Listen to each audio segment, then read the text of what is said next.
With God, there is always more. More love, more life, more freedom. Welcome to Zoweh's Exploring More with Michael Thompson. C.S. Lewis once wrote, "Our Heavenly Father has provided many delightful inns for us along our journey, but He takes great care to see that we do not mistake any of them for home." Join me and the team as we explore the kingdom together, discovering the deep truths and offering encouragement for the journey. There is always more. All right, welcome, friends and allies, to the Exploring More podcast. I'm Michael Thompson. I'm hanging out today with SJ. I think it's comfortable to say as always. Yeah. Is that as always? Thus far. Have we not done a show apart? Nope. Bromance. Uh-oh. That's good. Yeah. Like he said, I think... like peanut butter and jelly. Peanut butter and jelly. Yeah. I think he said it on an episode, maybe we were talking with Keith. It was an episode where you said, yeah, it's because I know how to work all the stuff. So, that's right. So don't ever teach me how to do that, That's man. right. That's right. Keep you around. And then also in the studio recording with us today is part of our core team, speaker team. That's right. Tom Benner and Jim Cheney been with me and let me be with them, 20 years, something like that. So we used to be young, all of us. Does it feel like longer, Jim and Tom? No. Just like yesterday. Just the other day. Oh, yeah. Yeah, man.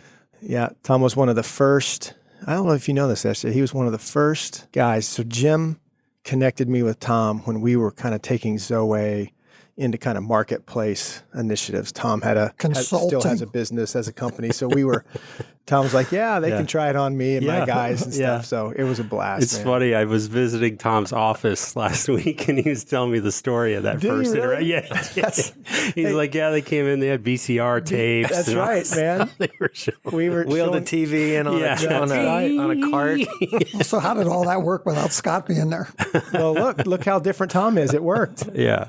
He's still in it 20-some years later. But Keith Daniels was in that two of them, group. Yeah. If you haven't had a chance to listen to, I'll just put the plug in for Kingdom in Living Color. It's check it out. Really good during these days and times of racial tensions. Confusion and chaos. Keith's awesome. He's a good friend and did us an honor by sharing some pretty important perspectives. And no doubt. Also want to give a shout out to the networks that are now broadcasting the Exploring More podcast through the BeliefNet, Charisma Magazine, Charisma System. So welcome to all our friends and allies out there. We are going to continue this conversation on when we went through some kind of redefining, reorganizing, like everybody does, right? Reevaluation. Who are we? What are we about?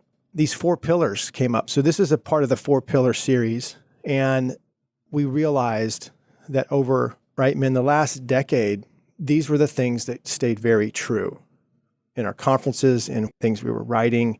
It was like we had a base and a space to come back to again and again.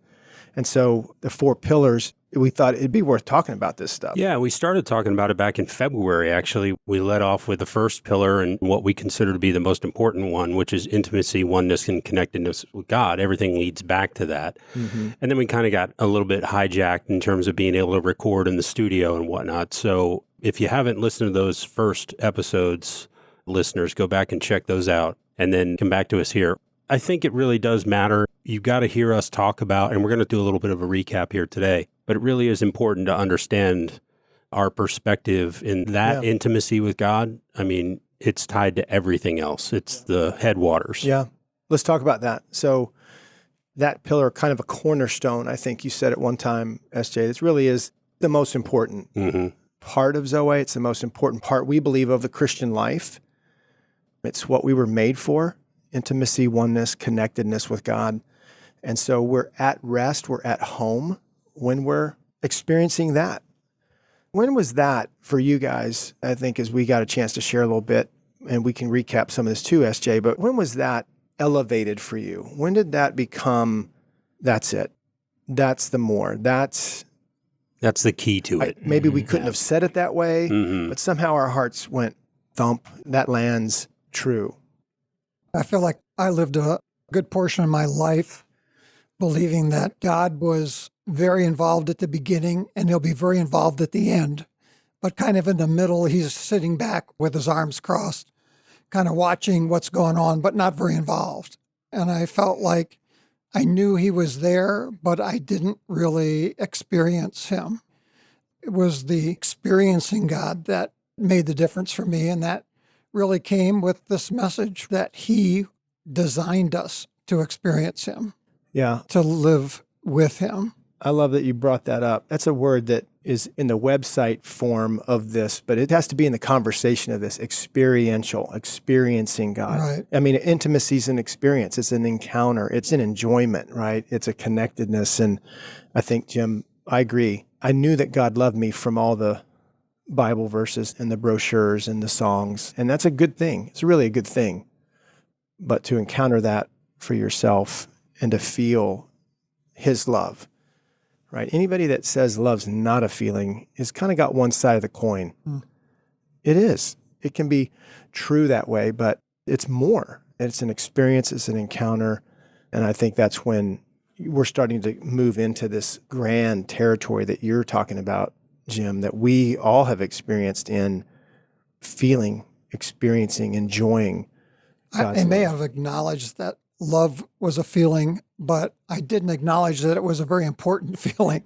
Or one that I felt often. Yeah. I was accomplishing the task was what I was focused on, not exploring my feelings. That's good. How about you, Tom?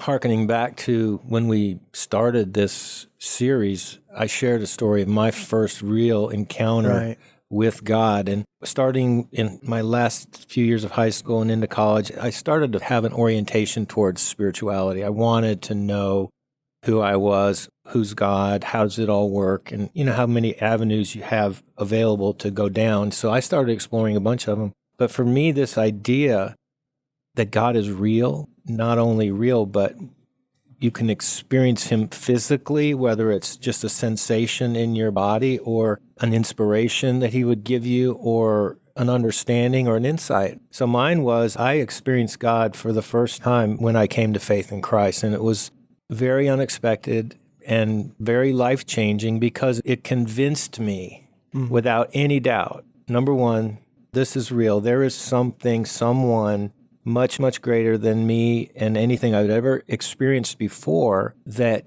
came to me, actually sought me out and chased me down and tackled me, however you want to call it. And that was the beginning. And now, of course, since then, and I went 15 years in the religious system of Christianity that was very helpful and very good, in terms of laying foundation and understanding a lot about God. But when we started hanging out together and exploring the more, which is what this is all about, I just got on a train that has taken me to more and more places with God than I could have ever imagined. And I think that's what we're advocating is we all need that personally, individually, that connection point where we learn who we really are. That's huge. And we learn more and more. Of course, it's an endless journey to learn who God is. But it is the most exciting thing I think we could ever put our efforts towards because there is effort involved. God will come and tackle us sometimes, but then he wants us to chase him too. Right.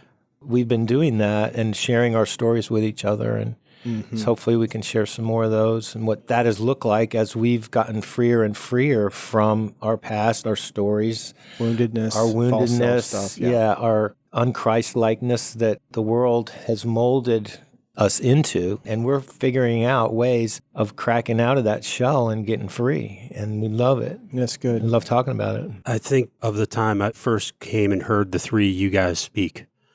At the time, it was a Top Gun weekend, Heart of a Warrior. Pre-Heart of a Warrior, It was a Top Gun weekend is what we used to call it then, and then Michael put all of the thoughts of the team, really, and what God was downloading to him in this book, The Heart of a Warrior.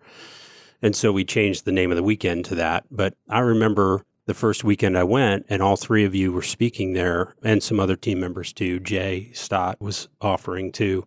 But I just remember thinking, I'm not even really sure what you guys are talking about and how much I really even fully understand what you're saying to me. I just know I want more of it. And where I've come to over the 10, 12 years since then, I think that was 2008, might have been 9, again, through your friendship and guidance and teaching at the weekends, which really our friendship has gone to a whole different level since, I joined the team full time and I'm here in Durham now. What I'm realizing is that the more that I was desirous in those first weekends, I don't even know what you're talking about. I want more of it. It's intimacy with God. Mm-hmm. And what I've learned, and really it's been accelerated over the last few years, is that the thing that is in the way of me being more intimate with God are the closed off parts of my heart. So if my heart's closed in a certain area or surrounding a certain topic or event or thing that happened to me or thing that I did to someone else, then God's not going to come and really kick the door down, right? I mean, he's just going to wait for me to say, God, I want this part of my heart to be open. Yeah, that's true. We're all learning and growing. And one of the exciting things for me lately is just how I pray, how I ask God into my life and learning to ask him questions, trying to connect with his heart. What is your heart in this situation, Lord? Why did you allow this? What are you trying to do here in this situation? What's your desire for me? Yeah. Instead of continuing to ask him to fix this or do this or that for me, I'm asking him what his heart is about this, trying to connect heart to heart. Yeah. Yeah. Which is intimacy. Right? That's been a huge, I'd say, shift. I have it in my notes too, Jim. It's moving from, what did you say, kind of the religious system of Christianity, the do's and the don'ts, which are foundational. They're really important. But there is a graduation to intimacy, from service and obedience to really intimacy, faithfulness, more relational terms, connecting, conversation. And like you said, for me, to ask God questions was a huge new thing. That idea of inviting him to show me, tell me, it really brought the distance that I was experiencing between God and me, it began to narrow it significantly. And I started to see more and more how God was speaking and how he was showing and how he was loving me. I just didn't think that he was. And I'm in a different category than my three friends here because you guys all kind of came into the kingdom later in your journey. I was born into it. And I say that because I was born into a Christian family when I was old enough, right? And I was brought to the nursery of church while my parents went upstairs, back in the 60s. So I grew up with so much of this. So I love what you said, Tom, about your story. You really felt that conversion moment. Mm-hmm. Mine was so slowly, gradually kind of done. I'm not sure I did. What I did feel was not measuring up, not doing enough, not being quite right, and feeling the sense of sinfulness. There's a problem with me. Mm-hmm. I can't make my dad happy, Heavenly Father, I can't make God happy. So I had a lot of that stuff that needed to come off, like you said, that was in the way back to that conference. Yeah. When I started to see that, wait, that's actually not normal, because most of the people I knew lived that way, honestly. Right. And from the front to the back of the church, pew to the podium, there was quite a bit of that sense. So to know that that intimacy, connectedness with God, as you said, Jim, is available, and it involves and requires questions, right? Q&A and engagement. That was so revolutionary to me. Yeah. And so the more we started to experience that, the more we could actually start to share and talk about it with audiences, our friends, and say, no, this is true. This is what he said to me out on that rock. This is what he said to me last week driving the truck. This is what I felt him saying to me when I was walking in the woods. I'm with you. When I hear people talking about that, I want to know more. I want to know more. How?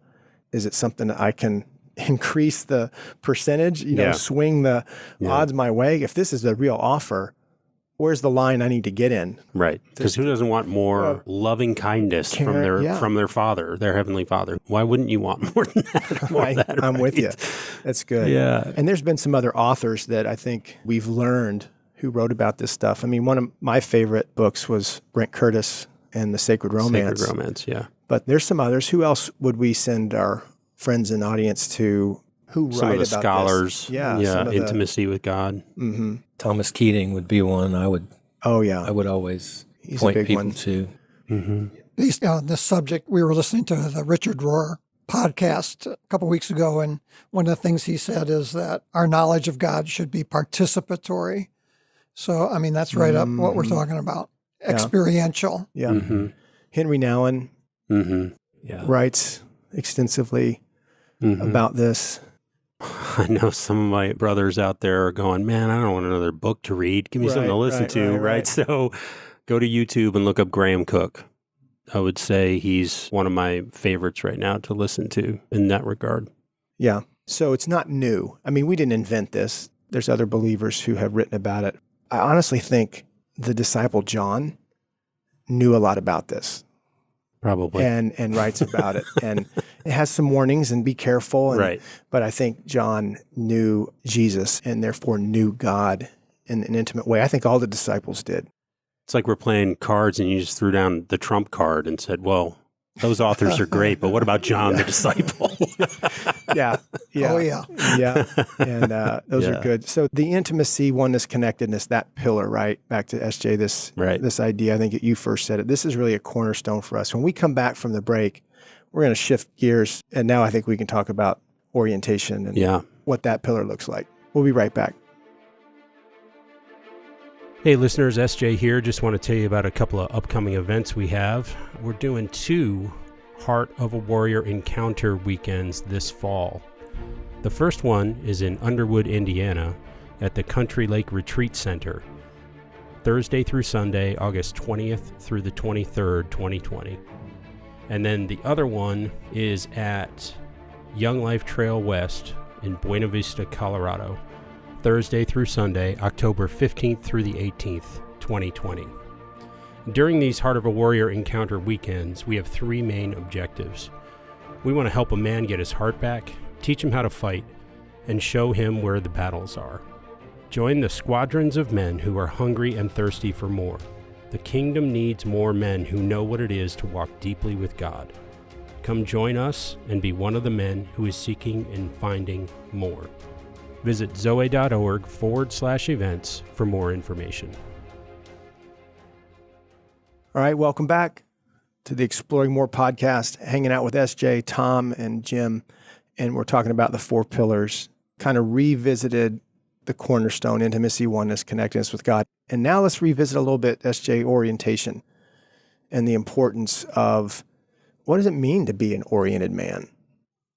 Yeah, that's a great question. What we say is that it's a person, a man, a woman that knows who they are, where they are, and the good that God's up to in their life. So belovedness, you're a beloved son, a beloved daughter. Yeah. Where you are is all about the 2 realms. Larger story stuff. The 2 kingdom, we've got larger some podcasts story. about that. We sure do. And then the good God's up to in your life is really a little bit more subjective, I think, in some ways, right? You know, because there could be good that God's up to in your life and you don't see it yet. Yeah, but he's working. He's working in your favor. Yep, growing you, introducing you to the concepts of the kingdom, who you are in it.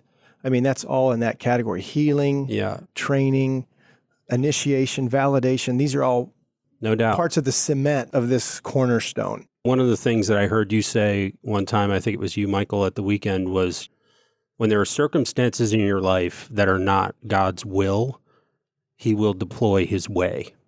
And that relates directly to the good that God is up to in your life. Yeah. And what I meant by that, just for clarity, is, you know, people sin. People sin against you, and you do that too. And it involves people. Right. It typically involves somebody doing that to you. And so we just know, the Bible tells us so, that sin is not God's will. And where it's done, he deploys his way, which is redemption, restoration, reconciliation, recovery, you know, of lost things, of what the enemy has come to steal, kill, and destroy.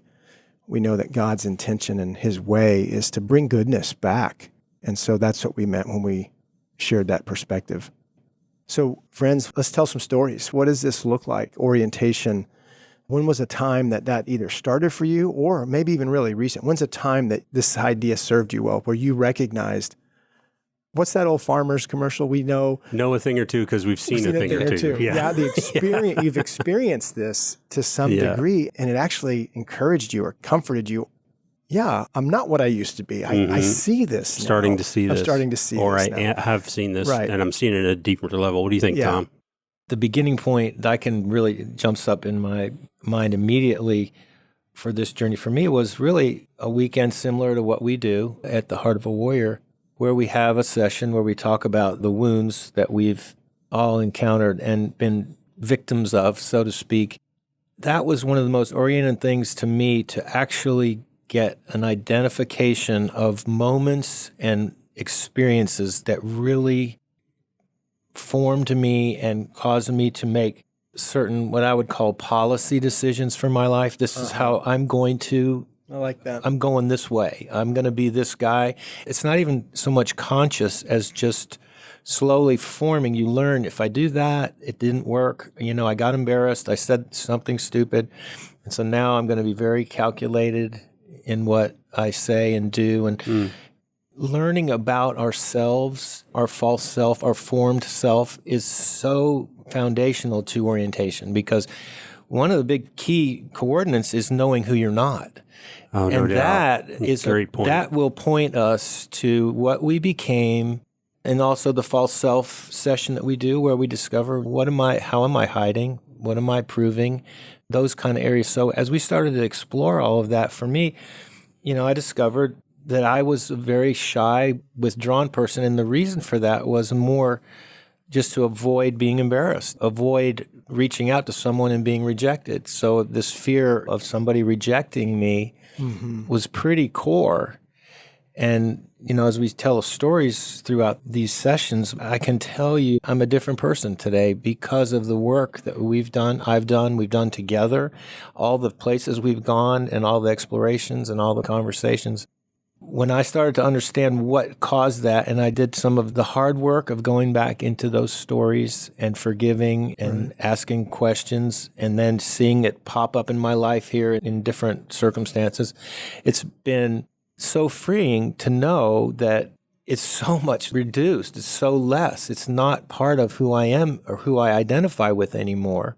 But the beginning part was really of God saying, do you understand why you feel this way, why you have felt this way and lived this way for so long? And for our listeners, I would say to any of you that struggle with certain fears, whether they're socially related or career related, or that have a constricting effect in your life, that is not a life sentence. And we never want to freeze frame ourselves in a certain place where we know God has something more. God wants to bring us out. Michael is a great tool of God in this regard. And that is that he'll see a guy who's in the ditch of his life. He doesn't know who he is. He thinks he's one thing. And Michael will say, well, that's not true. Or I see something more. Or, hey, let's talk, or let's hang out. Who told you that? Yeah, let's develop a relationship. And this doesn't have to last at the same level forever, because you can't obviously do that. But I've seen him do that with so many people. Just get them out of the ditch so they're connected to the source. And then they can, okay, now I got this. But somebody typically needs to reach out and say, hey, I can help you with that. Yeah, broker that. You're going to be okay. It's going to be okay. Do the exploration. And then, of course, the life-giving and exchanging experience of sharing that stuff with another man or friends or couples, and we've done that as couples. Your wives know my story. Right. You know what I mean? And I know theirs, and that's very helpful. That is good. I love what you said about policy. Yeah. I want to make sure the listeners picked up on that. We'll have to take that into some of our next seasons as we share with guys. But yeah, what's a policy? This is what happened. All right, I'm going to create a policy so that doesn't happen again. Here's a sign, here's a warning, here's policy. This is what I'm going to live by now. As you were saying that, those mostly aren't good things. No. And so they're very restrictive things. And in your orientation, you needed to bring those to God in a unique way. And I like what you said, Jim, about as they come up, you're like, what is this? I mean, that's an oriented man's question. The fact that he doesn't know what it is, or that he's asking God what it is, that is actually proof that he is oriented. He's going to his Father to say, this doesn't seem right. This doesn't feel good. Why am I afraid? Or why am I so mad? Yeah, that's another big one. Those are men on why do I get offended so easily? Right. Why do I want to kill this person? why do I hope to avoid them? And so with people, right, that's where some of this goes down. I had one just the other day. I got pretty upset pretty quickly with one of my daughters, and I was more upset about what was happening and how it was affecting her. But guess what she felt? You were mad at her. I'm mad at her. Yeah. Not the variables, not the circumstances, not the ingredients of the thing. She felt my intensity. So I asked God about it because she said, Dad, why do you always do that? And there's that always. Okay, now I'm really interested. I mean, a couple key radar bogeys are incoming, right? Yeah. I came down pretty quickly, apologized, but I didn't know what so much of that was about. And so I asked Jesus later about that. And he said, well, you're missing one of your tender pieces. We got to get that back. I was so wonderfully surprised and hurt that there's a tenderness in me that's missing.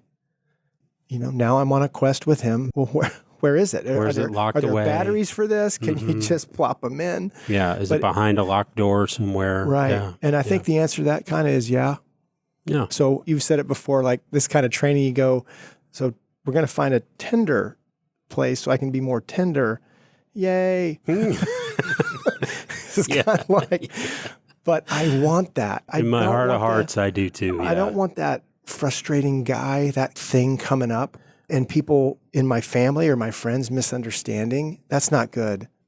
So I know what will serve me and them better is if I can, Jesus, I do want to find this. I want to find where it left me and I want it restored back to me. I'm in.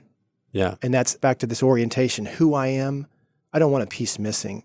And I sure don't want pieces added that aren't supposed to be there. Yeah. So I think that's part of the orienting work that you're talking about, Tom, and that's just recently. You know what it makes me think of, Michael, other than the fact that we have a 4-part series called Secrets to Fatherhood, and 2 of those are Fighting for the Hearts of Your Kids. Not saying you should listen to those for help, but they might be helpful. I'm in. But what it made me think of was those series. But then I'm thinking, okay, those are important. We covered important things. There were some lists that we went over in that series, Fighting for the Hearts of Your Kids. But what just was highlighted for me, and it is a huge part of orientation, is getting to the headwaters of an issue or a problem. Mm-hmm.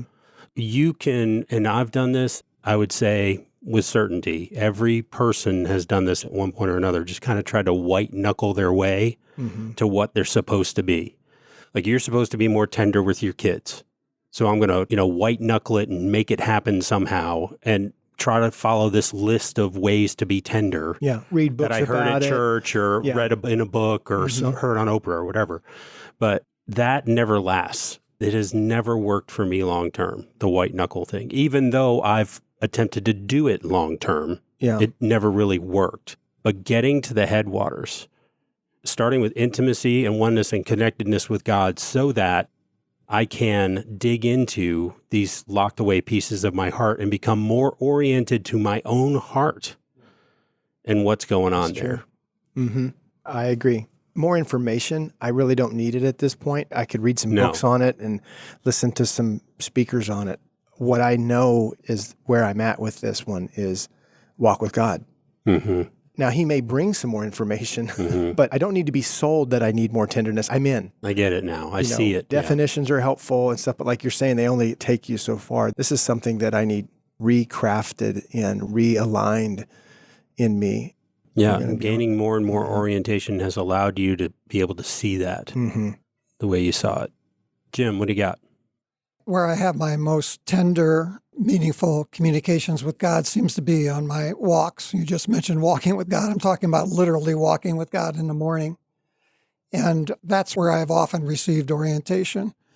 I've told the story about at the very beginning of these walks years ago, he just took some simple things like I have a very narrow road and there weren't very many cars on it, but it seemed like often a car came from each direction at the same time. And I had to jump off the road, and it happened so often that I asked God, what's this about?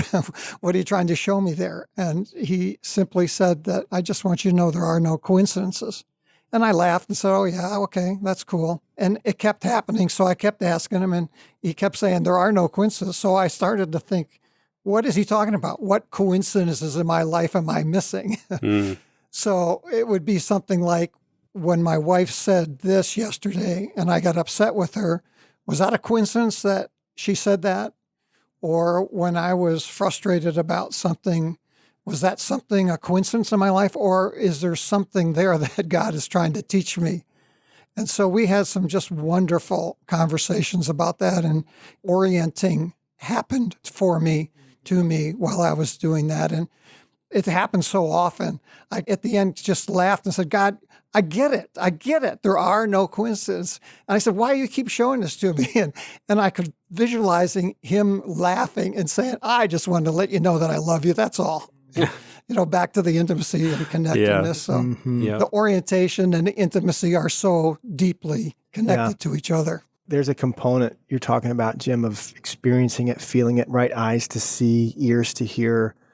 It wasn't unkindness that he was repeating himself. It was an invitation to more and to deeper. I'm going to speak for myself. I've treated many things as inconveniences, disruptions, and I can take what the Father's saying to Jim and say, I need some of that. No, these aren't inconveniences and disruptions. These are, I want you to see something, and I want you to enter into something. And I think that's a huge, larger story life. That orientation, where am I? Who am I in this moment? And what's the good that you're showing me? That's just outstanding. That's a really good way to describe this. No doubt. It's interesting, too, that we were reminded lately, we were watching the movie Moneyball for several different reasons, some of the parables that are in Moneyball. And the theme of that is that there is an epidemic failure to see what's really happening. Now, they were talking about baseball, right? But we're talking about life. There is an epidemic failure in life to really see what is going on. Yeah. Interesting, too. And that's presented pretty early on in the movie, that concept. And this unlikely hero in Jonah Hill's character kind of leads Billy Beane to see. And so part of kind of how our journey is gone, as we wrap this up, I remember walking with Jim. We were with a small group of men early back 2009, 8, 9, 10. So remember when I used to just draw on the whiteboard, kind of this orientation of where we are? Oh, yeah. And it was back during The Lord of the Rings and Narnia. Both of those films were kind of coming to the theater. So there's the map of Narnia. There's the map of The Lord of the Rings. And so, I thought we need a map for our orientation. Like you said, the two realms, two kingdoms that we have really embraced and offered for some years now. But we had written it on the board. I'd kind of mapped it out. Jim was in the group, and Jim, you said, how have we missed this? The kingdom of darkness, the kingdom of light, unholy trinity. It was an awakening. Right. That was, years ago, but it was that this is how it works. And it really is important to see how the larger story works in order to step into your role. And that's where Search and Rescue came from, the first book in 2011. It was about an orientation. The larger story you're in, and the life and the love that's looking for you, like you said, Tom, how God is coming after. What'd you say, tackle? He's there to tackle us. So this is far more of a conversation than a podcast can handle, but hopefully this can be an invitation to explore more, right, in this idea of orientation. On the website, we have all kinds of resources we've put there for orientation, the free downloads. Oh, you're bringing up the map? Go ahead. The map that Michael's referring to is up on our store for free. It's zoweoutpost.com, zoweoutpost.com, and then it's /2 realms, 2 kingdoms map, and that's all hyphenated. TWO-realms -TWO kingdoms map. Or if they just go to Zoweh.org and do the search thing and type in map. Yeah, if you go, you'll have to go to the store, go to zoweoutpost.com, check it out, and search for it there. But if you pull up the map there, go to free resources. I think there's more than 30 free resources on the website right now. Yeah, that's a great place to go. So just want to encourage you that these pillars are connected, right? This is intimacy, oneness, and connectedness with God. If you experience that, what will that do? Well, it will orient you. Bring you orientation. You'll get orientation, right? Who you are, where you are, and the good that God's up to in your life through the intimacy with him. The next show, we're going to talk about, well, what does that produce? It produces a certain kind of man, kind of woman, a beloved son, a beloved daughter who lives like Jesus does, right, with nothing to hide, nothing to prove, and nothing to fear. And that's what we want to talk about on the next show. I could take some of that. Yeah, I'll take some more. Yeah. Amen. Thanks, Tom and Jim, for being here with us today. Listeners, if you have questions or comments, anything else you want to share with us, shoot us an email at exploringmore@zowe.org. If you would leave us a rate review or just share our program with your friends on your podcast platform of choice, that would really help us out. Thanks to Brooke and Serena, our awesome sound engineers, for making us sound so good. And man, it's so good to be back in the studio. We'll see you next week. We hope you have enjoyed this episode of Exploring More. The landing page for this podcast is zoweh.org/podcast. That's ZOWEH.org/podcast, where you can find the show notes and various platforms to which we broadcast.